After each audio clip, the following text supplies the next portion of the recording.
The cabin only had one real bed. That was the first problem. The second was Nora. The third was that she looked at that bed, looked at me and said, "We are not 16 anymore, so please don't make this weird." Which, naturally, made it weird immediately. 3 hours earlier, I had still believed I was spending the weekend alone. My sister Claire had supposedly rented a small mountain cabin outside Aspen for a pre-wedding planning trip. Flowers, seating charts, too many opinions, all the things people call joyful when they're not the ones carrying folding chairs in freezing weather. I only drove up because Claire had texted me. "If you love me at all, bring the extra lanterns and stop Dad from trying to build a fire with printed directions." So, I drove. I packed the heavy iron lanterns into the trunk of my old Ford, bought a lukewarm drip coffee that tasted like wet cardboard, and headed straight into a whiteout. The snow on the mountain pass didn't fall. It drifted sideways, violent and silent, erasing the highway until the world was nothing but gray pine trees and the yellow flare of my headlights. By the time I pulled into the gravel driveway of the cabin, my shoulders were locked tight from steering through the ruts. The cabin was a dark, heavy timbered thing, swallowed by the hemlocks. No lights were on downstairs, which should have been my first clue. But the wind was howling, a low, metallic roar through the valley, and my hands were too cold to think. I grabbed the lanterns, hauled my duffel bag over my shoulder, and stomped up the wooden steps of the porch. And that was when I saw her. She was leaning against the railing, wrapped in a thick, dark green woolen sweater that made her look small and impossibly pale against the white backdrop of the storm. Her hands were tucked deep into her sleeves. Her nose was red from the cold. I hadn't seen Nora Whitmore in 7 months. Not properly. Not beyond one accidental, gut-punching glimpse across a crowded farmer's market in October, where she had pretended to inspect a basket of heirloom tomatoes, and I had pretended that the sudden tightness in my chest was just heartburn. That's the kind of dignified, mature behavior you exhibit when you're 32, deeply hurt, and entirely unable to move on. Now, she was standing on my sister's porch. "Owen," she said. Her voice was nearly lost to the wind, but it still hit me with the familiar, low resonance that used to pull me out of my worst moods. "Nora," I said, stopping on the top step. The snow was already building a thin crust on my shoulders. "What are you doing here?" She blinked, her eyes guarded, defensive, and slightly annoyed. "Claire invited me. She said she needed a neutral third party to keep your mother from rewriting the seating chart. She also said you weren't coming until Saturday." "Claire told me Dad was already here trying to burn the place down," I said, my brow furrowing. Nora stared at me. The wind threw a sheet of dry snow across the porch, dusting our boots. "There's no one here, Owen. The door was unlocked, but the place is freezing. I've been waiting out here for 20 minutes because," she gestured vaguely to the dark windows. It felt weird going in alone. "Where is everyone?" I muttered, setting the lanterns down with a heavy, metallic clink. I stepped past her, trying, and failing, not to catch the scent of her perfume, which was still the same cedar and vanilla blend she'd worn for 5 years. I turned the brass doorknob. The door swung open, with a dry, hollow creak that echoed too loudly in the empty foyer. The cabin was dark, not the warm, lived-in dark of a family arrival, but the dead, stagnant dark of a property that had been closed up for months. The air inside carried the sharp, dusty smell of cold pine and old wool. "Claire?" I called out.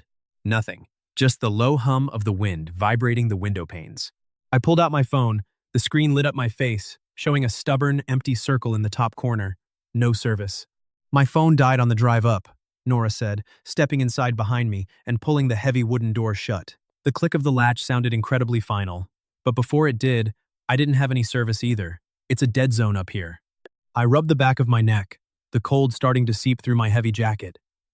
"This doesn't make sense." Claire sent me the pin. She said they were already settled in. "Anyone." "She told me the same thing," Nora whispered. She was shivering now, her arms crossed tightly over her chest. "She said the downstairs room was already taken by your parents, and that she said there was plenty of room." I walked into the small den off the main hallway.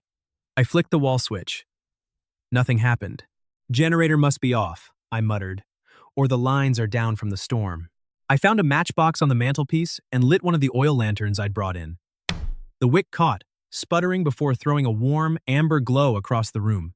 It illuminated a rustic, heavy-timbered space, a stone fireplace, cold and gray, a single leather sofa, And in the corner, behind a partial partition wall, a single, narrow, double bed. Nora walked in, her boots clicking softly on the bare floorboards. She stopped at the edge of the light. She looked at the bed. Then, she looked at me. "We are not 16 anymore," she said, her voice dropping into that familiar, dry rhythm she used when she was trying to mask her discomfort. "So please don't make this weird." "I wasn't planning on it," I said, though my voice sounded rougher than I wanted. "But considering we haven't spoken since you practically ran away to London, weird is pretty much the baseline here. It's Roosevelt."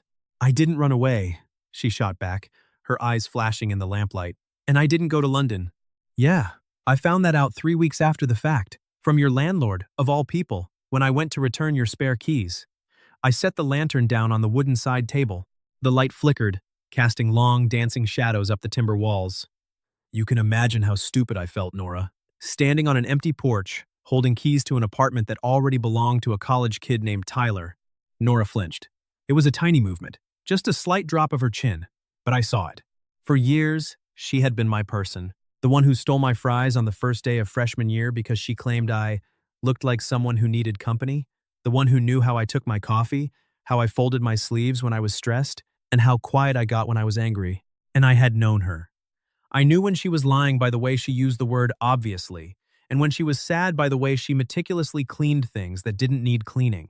But looking at her now, under the dim, shifting light of a kerosene lamp in an empty cabin, she felt like a stranger who had memorized my face. "I tried to call you," she said softly. "After the bar?" I let out a dry, humorless laugh. "After you let me find out about your massive career move from some junior designer at a happy hour?"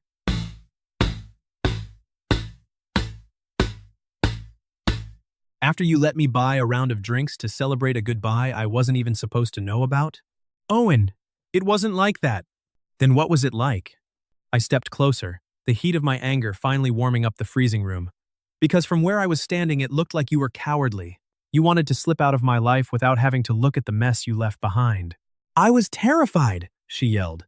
The sudden volume of her voice seemed to startle both of us. It bounced off the high ceiling rafters and died in the empty corners of the house. She took a breath, her chest rising and falling beneath the green wool. "I was terrified because if I had told you, if I had sat down across from you at our usual booth and looked at you, I wouldn't have been able to do it. I would have stayed. And I needed to know if I was strong enough to make a choice just for myself, without wondering if it was going to break us." I stared at her. The wind outside slammed against the side of the cabin, a violent, rattling shudder that made the glass groan in its frames. "You didn't trust me," I said quietly. "That's what it comes down to." "I didn't trust myself," she whispered. She looked down at her boots. The silence stretched between us, heavy and thick, filled only by the sound of our breathing and the crackle of the lantern wick. I wanted to say something else. I wanted to tell her that I had spent 7 months waking up at 3 in the morning, reaching for my phone to send her a stupid meme or a picture of a weird dog, only to remember that she was supposed to be in a different time zone. I wanted to tell her that the anger was just a shell I'd built to keep the emptiness from collapsing in on itself. But before I could speak, a sound cut through the silence. It wasn't the wind. It was a low, heavy, rhythmic thudding. It came from directly below us. From the basement. We both went completely still. Nora's eyes snapped up to meet mine, the anger instantly replaced by a sharp, cold panic. Her hand reached out instinctively, her fingers grabbing the sleeve of my jacket, gripping the fabric tight. "Did you hear that?" she whispered, her voice barely a breath. "Yeah," I murmured. We waited. The cabin creaked as the storm battered the exterior, but beneath the natural sounds of the house settling in the cold, there was something else. Thump, thump, thump. It sounded like someone dragging something heavy across the concrete floor of the cellar. Something heavy and slow. "You said your dad was trying to build a fire," Nora whispered, her grip tightening on my arm until it hurt. Maybe they got here before us? Maybe they're downstairs?" "My dad has a bad knee," I said, my heart starting to thud against my ribs. "He doesn't drag things, and he doesn't work in the dark without cursing loud enough to wake the dead." I reached down and picked up the heavy iron lantern. The light swung, sending wild, terrifying shadows across the timber walls. "Stay here," I muttered. "Like hell I am," she whispered, her eyes wide. "I'm not staying in this dark room alone." I didn't argue. I couldn't. Having her close was the only thing keeping my own legs from shaking. We stepped out of the den and back into the dark hallway. The cold air felt sharper now, biting at our faces. I held the lantern high, illuminating the narrow wooden door at the end of the hall, the door that led down to the cellar. The door was painted a peeling, dirty white. And as the lantern light hit the brass latch, I froze. The padlock that was supposed to keep the cellar closed was lying on the floor. It had been cleanly sheared off, the shiny silver metal of the cut glaring back at us in the dark. And from the other side of the door, the thumping stopped. Instead, we heard the unmistakable, slow creak of a wooden stair, bending under a heavy, deliberate weight. Someone was coming up. The wood of the cellar door didn't just creak, it groaned under a slow, shifting weight. My fingers clamped harder around the cold iron handle of the lantern. The metal bit into my palm, a sharp, grounding pain. I raised it higher, the amber light washing over the peeling white paint of the door, casting the shadow of the sheared padlock across the floorboards like a black gash. "Owen," Nora breathed, her voice so low it was almost swallowed by the rattle of the wind outside. Her grip on my sleeve was white-knuckled. "Get back." I didn't move. My boots felt glued to the floor. Every instinct I had, built from years of quiet city life and predictable office arguments, was entirely useless here. On the other side of the door, the footsteps stopped. For 3 agonizing seconds, there was nothing but the sound of the blizzard clawing at the exterior of the cabin and the frantic, shallow rush of our own breathing. Then, the brass doorknob began to turn. Slowly, degreeless by degreeless. The old metal mechanism clicked inside the doorframe. Now, I didn't think. I lunged forward, throwing my shoulder directly into the center of the wooden door just as it began to push inward. The impact jarred my teeth. There was a dull, heavy grunt from the other side as my weight slammed the door shut. "Nora, the chair!" I yelled, my voice cracking under the sudden burst of adrenaline. She didn't freeze. Even in high-stress situations, Nora had always possessed a strange, quiet efficiency. She didn't scream, she didn't ask questions. She pivoted, grabbed the heavy oak dining chair from the hallway, and shoved it under the brass doorknob just as another heavy force slammed against the wood from the basement side. The door shuddered. The oak chair groaned, its front legs sliding an inch across the dusty floorboards before catching on a seam in the wood. "Help me!" I grunted, pressing my entire body weight against the door, my boots slipping. Nora threw herself beside me, her shoulder pressing into the wood right next to mine. I could feel the heat radiating off her, the frantic beat of her pulse, the smell of cedar and cold wool. Together, we held the line. Another violent shove came from the other side. The door flexed, but the oak chair held. Then, abruptly, the pressure stopped. No more pounding, no more shoving, just a terrifying, heavy silence on the other side of the wood. We stood there, pressed against the door, holding our breath for what felt like an eternity. The only sound was the wind outside, screaming through the hemlocks. Is he gone?" Nora whispered, her cheek pressed against the cold paint of the door. "I don't know," I muttered. My muscles were screaming, locked in a state of high alert. "But we can't stay pinned to this door all night." I looked down at the oak chair. It was wedged tight, solid. Slowly, carefully, I eased my weight off the wood. The door didn't move. The chair held. Nora slowly backed away too, her eyes never leaving the white-painted wood. "We need to get to the den," I whispered. "The windows are smaller there. It's easier to defend." She nodded once, her face completely drained of color. We retreated into the small den, carrying the single lantern. I pulled the heavy wooden door of the den closed, sliding a brass bolt lock into place. It was a flimsy lock, but it was better than nothing. I set the lantern on the side table, its flame dancing wildly from the drafts seeping through the floorboards. The room felt even smaller now, the single double bed in the corner looking less like a symbol of awkward tension and more like a fragile sanctuary. Nora sank onto the edge of the mattress, her hands shaking so badly she had to tuck them between her knees to keep them still. "This isn't Claire," she said. It wasn't a question. Her voice was flat, hollow. "No," I said, pacing back to the small window that looked out over the driveway. The glass was crusted with ice, but through the gaps, I could see my Ford truck sitting under a heavy blanket of snow. The world outside was a swirling white void. "My sister is a lot of things, but she doesn't shear padlocks or play home invasion games in a blizzard." I pulled out my phone again. Still no service. I stared at the screen, a cold realization beginning to settle in my stomach. "Nora, let me see your phone." She reached into her coat pocket, pulled out her device, and handed it to me. The battery was at 4%. I opened her messaging app and pulled up the thread from Claire. "Read me what she sent you," I said. Nora cleared her throat, her voice trembling slightly. She said, "Hey, sweetie, I know things are weird with Owen, but I really need you up at the cabin this weekend. I need a neutral head. Dad is driving me crazy with the seating charts. I'll be up there early Thursday. Owen won't be there until Saturday. Please come. Len Wenweo." I looked at my own phone. I pulled up the text I had received. "If you love me at all, bring the extra lanterns and stop Dad from trying to build a fire with printed directions. I'm up here now. Nora isn't coming until tomorrow." I stared at the two messages side by side. The phrasing was perfect. It sounded exactly like Claire. The dry humor, the slight drama, the subtle manipulation to get us both in the same room. But then I tapped on the contact name Claire on Nora's phone and looked at the actual details. My heart cold dropped. "It's not her number," I whispered. Nora stood up from the bed, stepping closer to look over my shoulder. "What do you mean?" "It says Claire, right there." "The contact name says Claire because the phone recognized the display name," I explained, my thumb trembling as I showed her the raw metadata of the message. "But look at the actual routing number. It's a spoofed VoIP line." An internet number masked to look like my sister's phone. Nora's breath caught in her throat. She stumbled back a step, her hand flying to her mouth. Someone wanted us here, together, alone. And they knew exactly what to say to make sure we didn't double-check with each other, I added, the horror of the situation fully crystallizing. They knew we weren't speaking. They knew if they told me you were coming Saturday, and told you I was coming Saturday, we wouldn't call each other to verify. We'd just show up. "But who?" Nora's voice broke. "Who would do this, Owen? Why?" I didn't have an answer. I looked around the dark, timbered room. The cabin, which had felt like a cozy, slightly inconvenient family retreat 3 hours ago, now felt like a beautifully constructed trap. The storm outside was our prison wall, and whoever was in the cellar held the keys. "Your phone?" Nora said suddenly, her eyes wide with a sudden memory. "Owen," the blocked calls. I went still. "What about them?"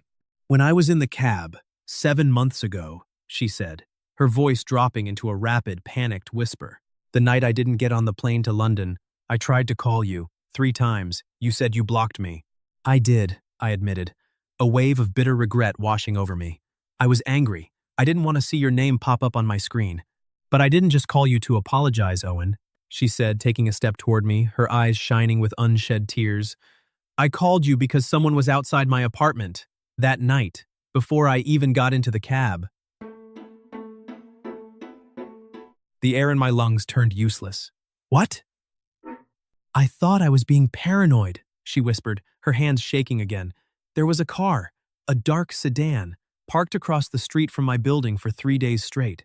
When I carried my boxes down to the cab, the driver of that car got out. He didn't say anything. He just stood there, watching me. When I got in the cab, he followed us. Halfway to the airport, I panicked. I told the driver to turn around because I was terrified. I called you because you were my safe place. And you didn't answer." I stared at her, the sheer weight of my own pettiness crushing down on me. While I had been sitting in my apartment, drinking cheap whiskey and nursing my bruised ego, Nora had been terrified, running from a shadow, calling the one person she trusted, and finding a brick wall. "Nora," I started, my voice cracking. "I'm so sorry. I didn't know." "It doesn't matter now," she said, her voice shaking. "But Owen, if someone was following me then, and we're here now." Suddenly, a loud, sharp beep cut through the dark. It was my phone. A single bar of cellular service had flickered onto the screen, struggling against the storm before disappearing again. But in that brief second of connectivity, a notification popped up. An old, delayed voicemail from 7 months ago. My thumb hovered over the screen. My heart was hammering a frantic rhythm against my ribs. I tapped the play button, putting the phone on speaker. The audio was scratchy, distorted by bad reception and the passage of time. At first, there was only static. Then, Nora's voice came through, breathless, terrified, exactly as she had described. "Owen, please pick up. I'm in the cab. I think someone is following me.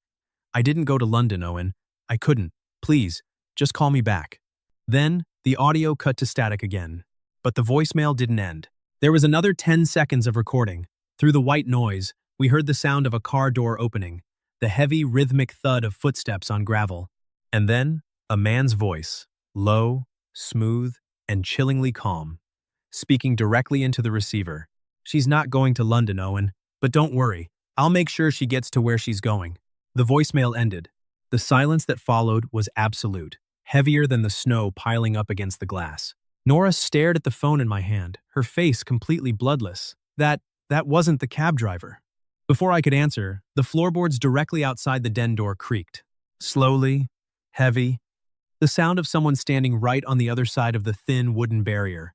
The floorboard directly outside the den didn't just creak, it groaned under a heavy, static pressure.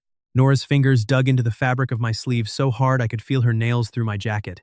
We both stopped breathing. In the silence of the cabin, my own heartbeat sounded like a bass drum echoing inside my ribs. The single line of yellow light spilling from under the den door was suddenly cut in half. A shadow had blocked it. Whoever was standing out there was barely 2 inches from the wood, perfectly still, listening. I looked at the brass bolt lock. It was a cheap, decorative thing, held to the pine doorframe by 3 rusty half-inch screws. If someone threw their shoulder against it, the wood would splinter in a second. My eyes swept the room for anything resembling a weapon. There was a heavy cast-iron poker next to the cold fireplace, and the lantern in my hand. Neither felt like enough. I slowly set the lantern on the floor, masking its glow behind the bedpost so the room fell into a deep, heavy amber shadow. I reached out, my fingers wrapping around the cold, rough iron of the fireplace poker. My palms were slick with sweat. We waited. 10 seconds. 20. 30. The shadow beneath the door didn't move. Then, the floorboards creaked again, but this time, the sound retreated. Slowly, deliberately, the footsteps moved away from the door, heading back down the creaking hallway toward the front entrance of the cabin. A moment later, the heavy front door groaned open, letting in a sudden, violent gust of wind that whistled through the floorboards before slamming shut with a bone-rattling thud. Nora let out a long, shuddering breath, her shoulders collapsing. He went outside? Maybe, I whispered, my voice tight. Or he wants us to think he did. I walked over to the small, frosted window of the den, keeping my body pressed against the wall to avoid being seen from the outside. I scraped a patch of thick frost off the glass with my thumb, the cold bit into my skin. Outside, the blizzard was a chaotic, spinning wall of white. The hemlocks bent double under the weight of the wind. I squinted into the dark driveway. My Ford truck was a vague, white mound. But as I watched, the wind cleared a pocket of snow, and I saw something else. Directly behind my truck, parked parallel to the bumper, was a dark, low-profile SUV. No lights. No license plate visible through the snow. Just a silent, predatory shape idling in the dark. "There's a car," I whispered. "An SUV. Blocked me in." Nora stood up from the bed, her movements stiff. She came over to the window, her breath fogging the glass instantly. She wiped it away, her eyes widening as she stared at the dark vehicle. She choked on her own breath. "Owen, that's the same make, the same dark color. The car from 7 months ago, the one outside my apartment. Are you sure?" "I spent 3 days staring at it out my window, Owen," she said, her voice rising in pitch before she forced it back down into a whisper. "I'd know those headlights anywhere. It's him. He followed me here. But how? How did he know about this cabin?" I looked down at my phone, still displaying the single, fragile bar of cellular service that had briefly flared to life. The delayed voicemail from 7 months ago had finished playing, but the screen was still lit. "The spoofed messages," I murmured, the pieces starting to slide into a horrific, logical picture. "He didn't just spoof Claire's number tonight. He's been inside our digital lives for a long time. If he was monitoring your phone back then, he knew you were planning to leave. He knew you didn't go, and he's been waiting." "Why?" Nora's voice broke. She looked at me, her eyes reflecting the dim, amber light of the hidden lantern. "I don't even know who he is, Owen. I'm a graphic designer. I don't have secrets. I don't have enemies. We need to find out what else is on that blocked list," I said. I unlocked my phone, navigating past the lock screen to the deep settings menu where my blocked contacts were stored. My thumb hovered over Nora's name. For 7 months, I had kept her number buried here like a corpse, convincing myself that ignoring her was a form of strength. Now, looking at the screen, I felt a sickening wave of shame. I tapped her contact card. Underneath the option to unblock this caller, there was a secondary folder, blocked messages and voicemails. My phone had automatically silenced and filed away everything she had tried to send me during our winter of silence, There were dozens of them. You called me 3 times on the night you supposed to leave, I said softly, looking at the dates. But there are more. A lot more. I kept trying, Nora whispered, looking away. For the first 2 weeks, I called every couple of days. I thought you were just so angry. You were ignoring me. I didn't realize you'd actually blocked the line entirely. After a while, I lost my nerve. I felt too pathetic. I'm sorry, I said, the words tasting like ash in my mouth. Nora, I'm so incredibly sorry. Don't, she said, her voice tight with emotion. Just play them. If he was listening, maybe there's something in there. I tapped the first blocked voicemail from the week after her failed departure. It was dated November 14th. I pressed play. Nora's recorded voice came through the tiny speaker, sounding hollow, echoing in the quiet den. Owen, it's me, obviously. I'm sitting in my apartment surrounded by half-unpacked boxes, feeling like the biggest idiot in Colorado. I didn't go. I know you probably don't care, but I wanted you to hear it from me. Not Tyler, not Claire. Me. I'm still here. Call me when you're done hating me. A short, sad laugh from the recording, then static. I tapped the next one, dated December 2nd. Owen, please, just give me 5 minutes. I keep seeing that dark car. It was parked outside my office today. I tried to take a photo, but the windows are too tinted. I'm starting to think I'm losing my mind. If you're still ignoring me, fine. But please, just text me a K or something so I know you're alive. Nora covered her face with her hands. I could see her shoulders shaking. The realization that she had been screaming into a void while a predator closed in on her was a physical blow. I scrolled further down, my thumb moving fast now. Most of the messages were from Nora, frightened, lonely, angry, pleading. But then, my eyes caught a message from an unknown number, dated January 18th. It was filed in the blocked database because it had been routed through a VoIP service similar to the spoofed text line. I tapped it. This recording didn't start with static. It started with the sound of a heavy diesel engine idling, the ambient noise of a car heater blowing on high. Then, a dry, rhythmic clicking sound, like someone tapping a fingernail against a steering wheel. A man's voice, the same low, terrifyingly calm voice from the first voicemail, began to speak. He wasn't talking to Nora, he was talking to me. You really are a stubborn bastard, aren't you, Owen? 7 months, and you haven't checked on her once. You didn't even check to see if she got on the plane. You made this so easy. If you had just answered her calls, if you had just played the hero, I would have had to find another way. But you left her entirely alone, unprotected. N. A low, soft chuckle vibrated through the phone speaker. She thinks she's running from a stalker. She doesn't realize she's just a loose end. Her firm in London? They handle municipal security layouts. Very sensitive stuff. Nora was the lead designer on the digital vault blueprint for the British Treasury before she quit. She took a encrypted backup drive with her when she packed her office. She doesn't even know she has it. She thinks it's just a hard drive full of her old portfolio files. Nora's head snapped up. Her eyes went wide, reflecting a sudden, terrible memory. The silver drive, she whispered, her voice trembling. The one in my leather satchel. It was on my desk when I packed. I thought it was just my design archives. Graph. The voice on the phone continued, cold and precise. I need that drive, Owen.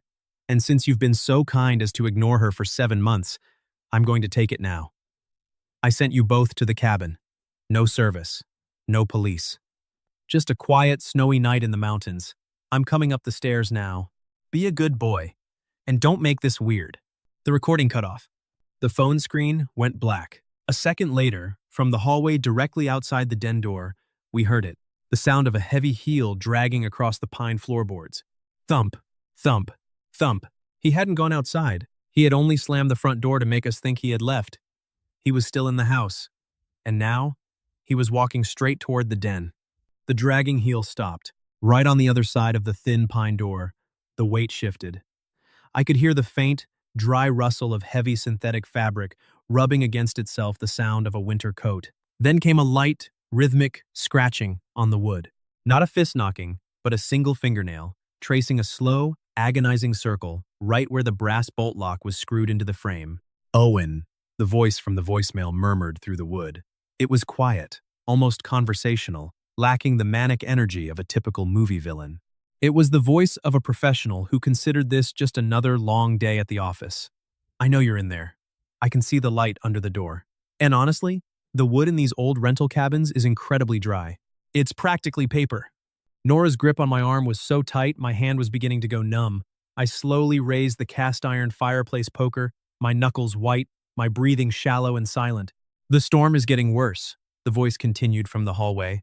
"The pass is already closed by a rock slide 3 miles down. Nobody is coming up here.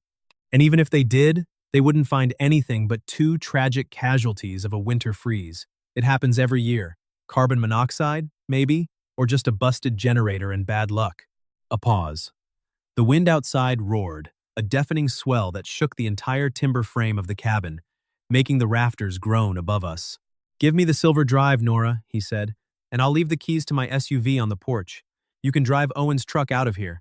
I'll even leave the snow chains. It's a very generous offer for a cold night." Nora leaned her head close to my ear, her warm breath a sharp contrast to the freezing draft leaking through the floorboards. "He's lying," she whispered, her voice barely a thread of air. "If he gets the drive, we're dead. He can't leave witnesses." I nodded once, very slowly. She was right. The moment we opened that door, we lost the only barrier we had left. "We need a moment to think," I called out, trying to keep my voice steady, trying to sound like a man who was terrified but still negotiating. "Give us 5 minutes. Let us talk."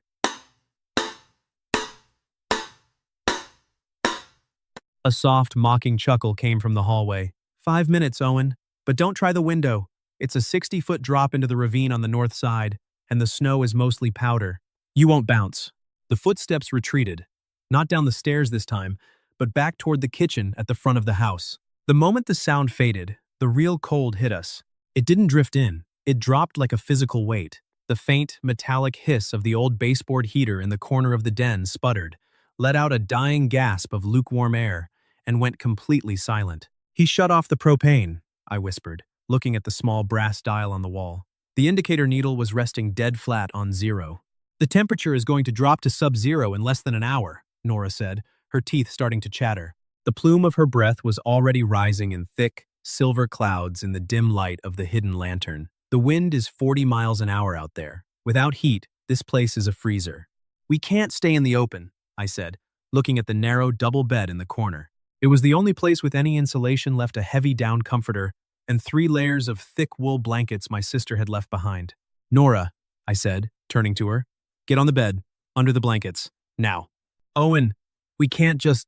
We have to preserve our core temperature," I said, my own jaw tightening from the chill. "If our hands go numb, we can't swing a poker or turn a key. Get under. I'll join you in a second." She didn't argue this time. The survival instinct had entirely overridden the residual awkwardness of our 7-month silence. She climbed onto the mattress, pulling the heavy down comforter over her shoulders, curling into a tight ball. I blew out the kerosene lantern. The room plunged into an icy, absolute darkness, illuminated only by the faint, ghostly blue glow of the snow-crusted window. I climbed onto the right side of the mattress, sliding under the heavy layers of wool. And there, in the dark, the 18 inches of space we had fought so hard to maintain earlier that night simply evaporated. To stay warm, we had to press together. I felt the sharp, convulsive shivering of her back against my chest. I wrapped my arms around her, pulling her close, our bodies forming a single pocket of heat against the encroaching frost. The scent of her cedar, vanilla, and the cold metal of the cabin flooded my senses, a strange, beautiful anchor in the middle of a nightmare. "I'm scared, Owen," she whispered into the dark, her voice shaking against my collarbone. "I know," I murmured, my chin resting against the top of her head. My arms tightened around her. "I am too, but we're not going to let him win, not after everything." "I should have told you," she whispered, her fingers finding mine under the heavy wool, gripping them tight. "About London, about everything, if I had just been honest." "Hey," I interrupted gently, my voice low and steady. "We don't do the what-ifs tonight. We survived 7 months of being idiots. We can survive one night with a guy in a fancy winter coat." A tiny, breathless laugh escaped her lips, her forehead resting against my chest. "He does have a very expensive-sounding voice. Probably lives in a loft in Denver and drinks artisanal gin," I whispered back, my eyes scanning the dark room, adjusting to the shadows. "But he made one huge mistake." "What's that?" "He thinks I'm still the guy who blocks people when he's angry," I said, my grip on the iron poker beside the mattress tightening. He thinks I'm going to freeze out of pride. But I'm not leaving you behind, Nora. Not again. She didn't answer with words. She just squeezed my hand, her body finally stopping its violent shivering as our combined warmth began to push back the biting cold. But the silence didn't last. From the front deck of the cabin, we heard a sharp, heavy crack. It sounded like a wooden beam snapping under pressure. I stiffened, my eyes snapping toward the frosted window. Through the blue, icy glass, I saw a shadow move.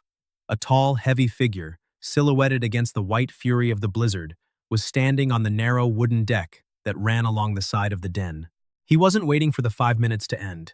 He was standing right outside our window, holding a heavy iron crowbar, and as I watched, he raised the metal bar, preparing to shatter the glass and let the storm and himself inside.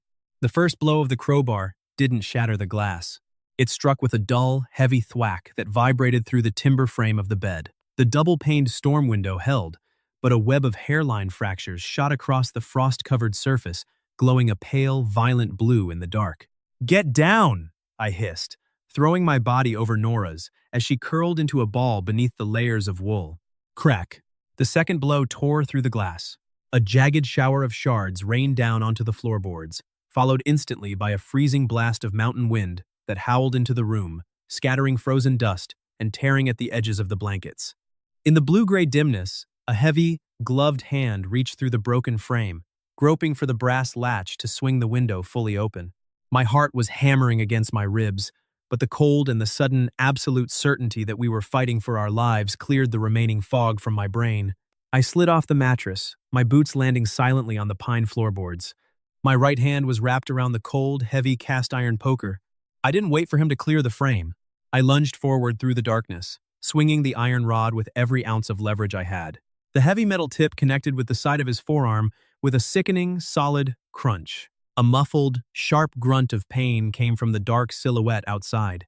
The hand retracted instantly, dropping the crowbar. It clattered against the wooden deck outside before slipping through the slats and vanishing into the deep snow below. "You bastard!"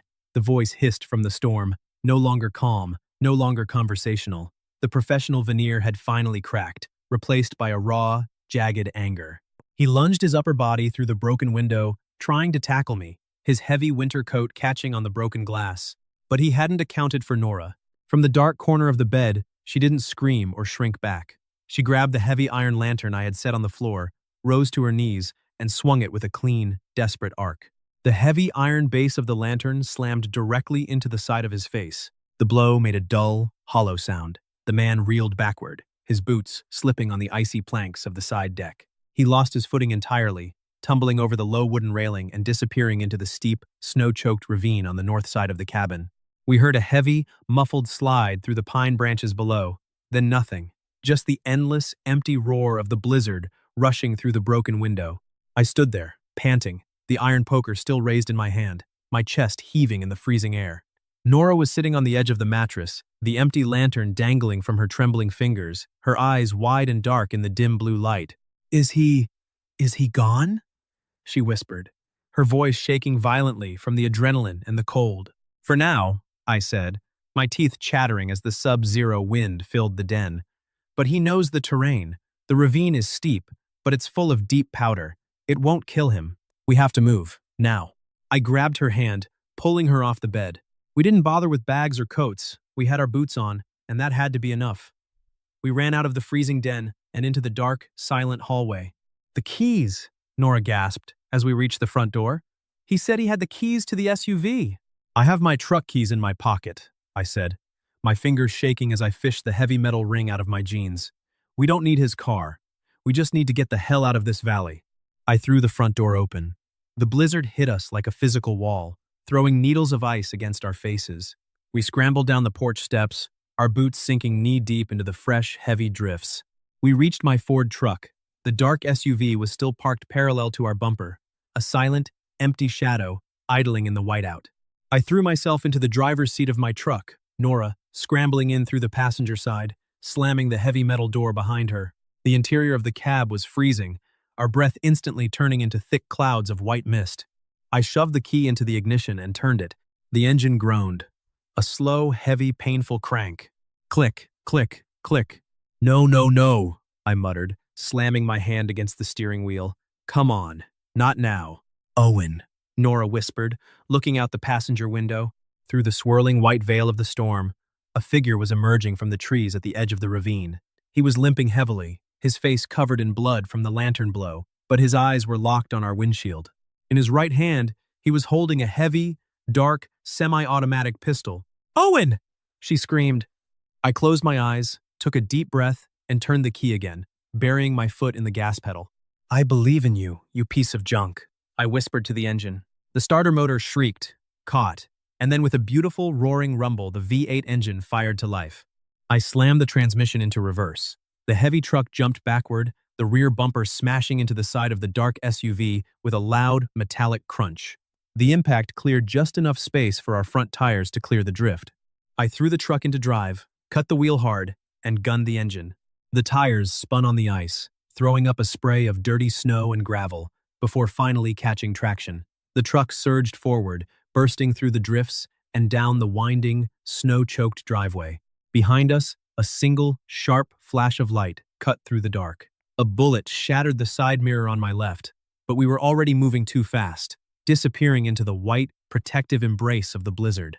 We drove for 2 hours through the dark, silent mountain passes, the heater finally throwing hot, dry air over our frozen hands. Neither of us spoke. We just held hands across the center console, our fingers locked so tight our knuckles were white. By the time we hit the main highway, the storm had begun to clear, revealing a pale, silver winter dawn over the peaks of Aspen. The world was clean, quiet, and entirely empty. I pulled the truck into the parking lot of a small 24-hour diner on the outskirts of town.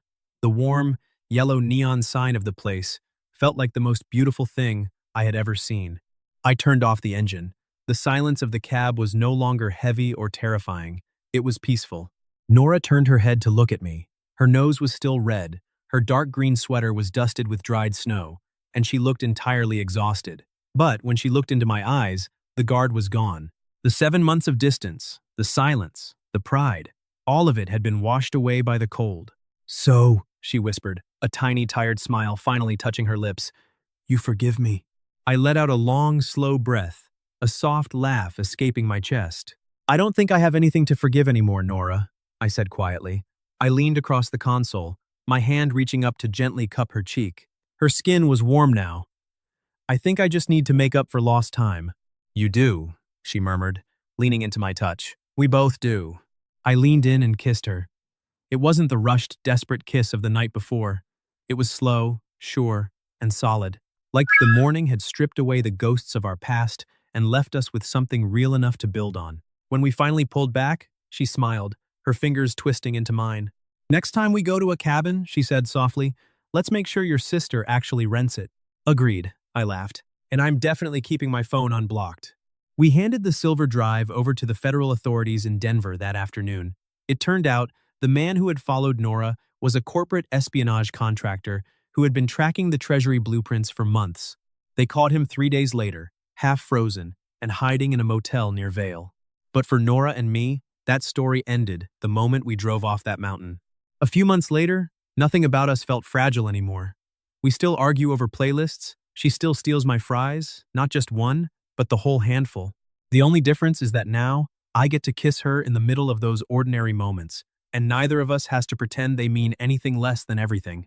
But it makes you think, doesn't it? If you were in my place, sitting in that cold, dark room, what would you have done when your best friend whispered, "So, you forgive me?" Would you have let pride keep you silent? Or would you have crawled under the blankets and held on for dear life? Tell me in the comments below. And if you loved this story, don't forget to hit that like button, subscribe to the channel, and turn on notifications. I'll see you in the next whisper.